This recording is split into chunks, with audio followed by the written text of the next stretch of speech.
Hey kids, let's talk about the good old days growing up in Idaho.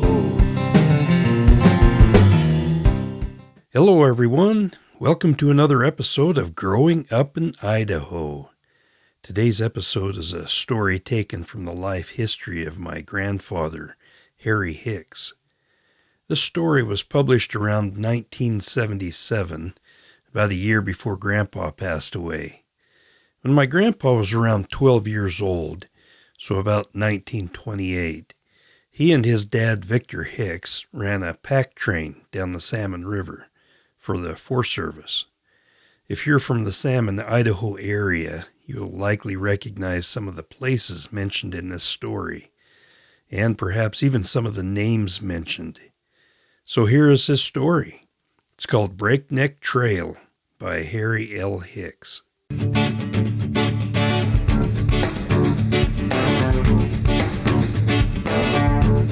I don't believe there are many people still living who knew the breakneck section of the old Sheep-Eater, or Nez Perce Trail.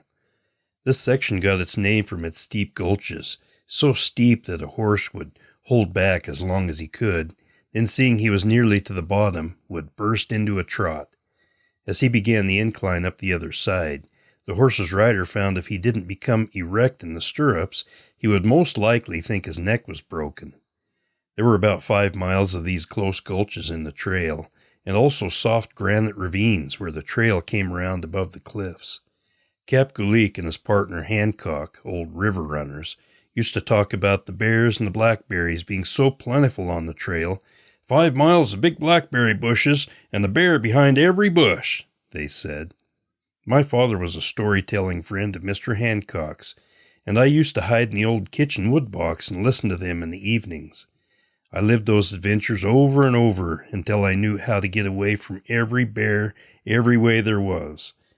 Boating parties used to climb out of the Salmon River Canyon at Riggins and walk back to Salmon City following the old Sheep-Eater Trail along the breakneck section, then leaving the main trail and cutting down on the north side of the Salmon River, following the descent closer to the river and Sheep-Eater Mountain, thence up past the Gunter Mine and through Mrs. Wolcott's yard, where she had built her house at the Shoup end of the trail. I understand that part of this trail was the one used by Joseph and the Nez Perce tribe to flee from the Clearwater country. This breakneck section was also used by the Indians as a hunting trail, proceeding from time to time down to the river for fishing and to gather freshwater clams. The Nez Perce Trail continued across the Continental Divide into the Big Hole country in Montana, where the Nez Perce and General Gibbons had it out. My father worked for the Forest Service. Mr. Kinney was his superintendent, or as the men called him, overall boss. Mr. Kinney was the one responsible for me being able to go with my father on his job. He was a patient father to his own children, so he may have felt a bit sorry for me. I had had scarlet fever with complications such as rheumatic fever and Bright's disease, and at the time was just ending up a siege of St. Vitus dance. Mr. Kinney arranged with the Forest Service for a smoke chaser cabin to be built down on the Salmon River below Shoup, and 3 miles below the mouth of Big Creek, which was later changed to Panther Creek. Mr. Kinney put my father on a smoke chaser, and we lived for 3 summers in the wilds of Idaho, along the River of No Return. In that time, the summer heat cured my ailments. When my father was busy, I was under the watchful eye of my pony Robin, and I mean that seriously. Robin was my playmate and guardian, and with me all the time. We went swimming together, and he only left me one time. That was the day I climbed the big chimney rocks to get some bats for pets. Dad gave me an awful scolding, asking me if I wanted to get the plague from the lice the bats carried around on them. Robin was the only horse my father would trust me to ride. When I was to ride the river with him, he would always say, "I'll bring up old Robin and throw a hole on him and put you in the lead." The other horses and Barney, my father's horse, would follow. Old Robin could pick his way over the washed-out, dangerous trail or through the rolling, tree-floating, muddy river at high water. He would test the bottom for any washout in the trail and draw back. Sometimes I'd have to lock my legs around the saddle horn and hang on to the saddle strings to keep my legs and feet dry, when Robin went deep in the water to hold the trail that was supposed to be there. During high water, Dad and I would go down to the smoke chaser's lonely cabin on the Salmon River for fire season. Ordinarily, Robin ran behind the flighty pack string because he had had his day in the sun and was 20 years old. He began life as a little stray colt born to the mare Silver in the spring of 1909. They used to say that she had Appaloosa blood running in her veins.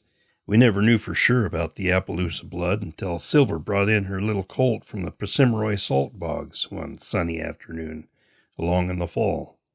He was a completely white little colt with strawberry marking on his rump and a black star on his forehead.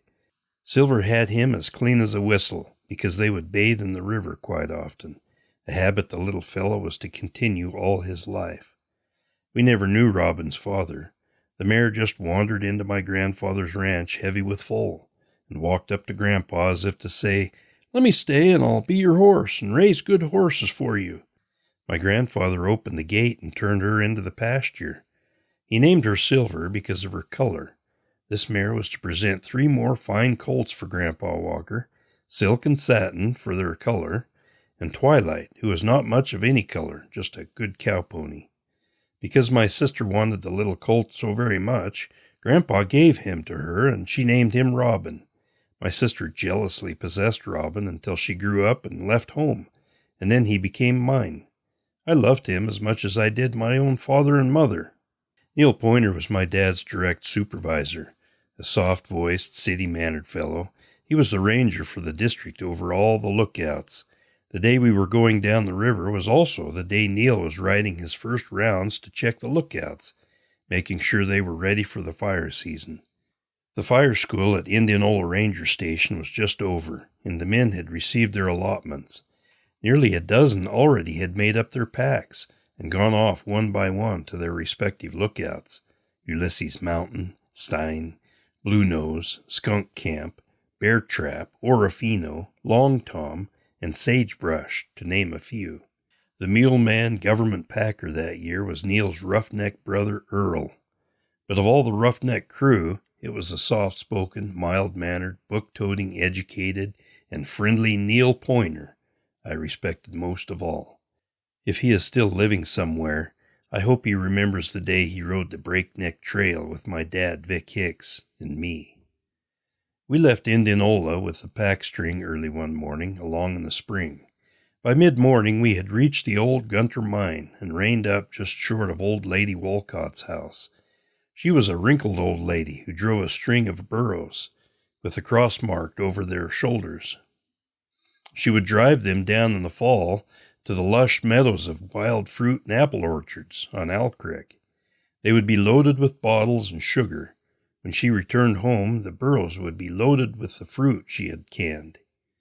When I visited her, she told me lots of stories of the old days. Sometimes Dad, to be sociable, took a pot of coffee and we'd go over and have coffee with the old lady. That pleased her very much. As Neil drew up to Mrs. Wolcott's house, he left his horse standing in the road and came back to where my father sat, still mounted. "Vic," he said, "I don't like the looks of the river at all. Too many trees coming down close to the banks. It is dangerously high. Do you think we can make it on the old Breakneck Trail? Do you think your boy can make it?" "Yes," my father said. "I'll put him on the Appaloosa. He may be the only one to make it." When my father explained to me what we were going to do, I told him I would rather take a chance on Robin on the cliffs than in the Salmon River. Dad whistled for Robin to come up, as he was just following along behind the pack string. Robin stood there with the "that's what I expected" look on his face, while Dad took the saddle off Doll and put it on him, making sure the outfit was in good shape, with nothing dragging. Then, drawing the reins up loosely, he hung them over the saddle horn and, patting my leg reassuringly, said, "When you start over the cliffs, just give Robin his head and leave the reins alone." The section of the old trail we were to travel was the most hazardous, because the height of the cliffs above the river was over 100 feet, and often as much as 300 feet. There were places where gulches and canyons met the river, and at every one of these was a ravine about 10 feet wide, filled with decomposed granite rock slides. When your horse was crossing these, on a climbing course all the time, the loose gravel would begin sliding down the ravine and pour over the cliff into the muddy river far below. Because your horse had the thrust in his hind feet, this thrust, as he tried to climb, would turn him parallel to the running gravel.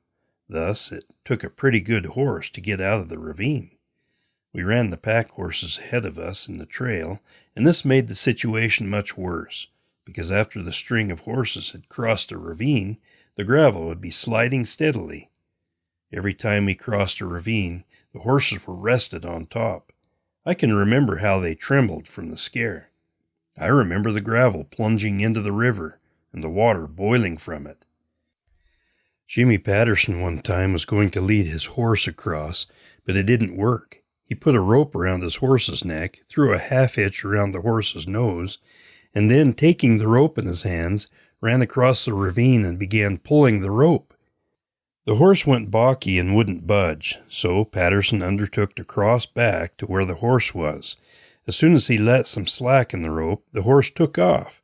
It jerked the rope out of Patterson's hands, and away the horse went, clear back to Indianola, leaving Patterson to hoof it on his own. On the day we rode the trail, we had all kinds of trouble with the pack horses. They would not leave the high rest areas. They would pack up in a bunch or try to go straight up the ridge. Time after time, Dad and Neil had to go on foot and jerk and whip and rock and cuss those horses to make them cross a ravine. Seeing as how Neil didn't cuss, this experience was extremely hard on him. It took us 3 hours to cross all the ravines and finally make it over the Breakneck section. Most of the time, I just sat up there on Old Robin and watched the commotion. We left the ridge when we came to Cove Creek, our destination. As soon as we kicked the rats out of the cabin, I went rushing out to see if my old pet bull snake was still around. He lived in the blacksmith's forge among the dead coals. So far as I know, and I have talked with a lot of old-timers, there were a few men who rode the Breakneck section of the old Sheep-Eater Trail. Among those who did were Neil Pointer, Vic Hicks, 2 Forest Service packers, Howard Edison, the Gootsman brothers, Elmer Keith, and Zane Gray. Elmer took Gray over it when he was in this area writing a book, and myself. Some made the trip just for the thrill of saying, I rode the old Breakneck Trail, and sitting back and waiting for the ohs and ahs. Riding it was considered quite an accomplishment in those days. But there were other good riders who had given up on it who said, God was willing, but I don't believe the elements were willing, and I know damn well I wasn't willing.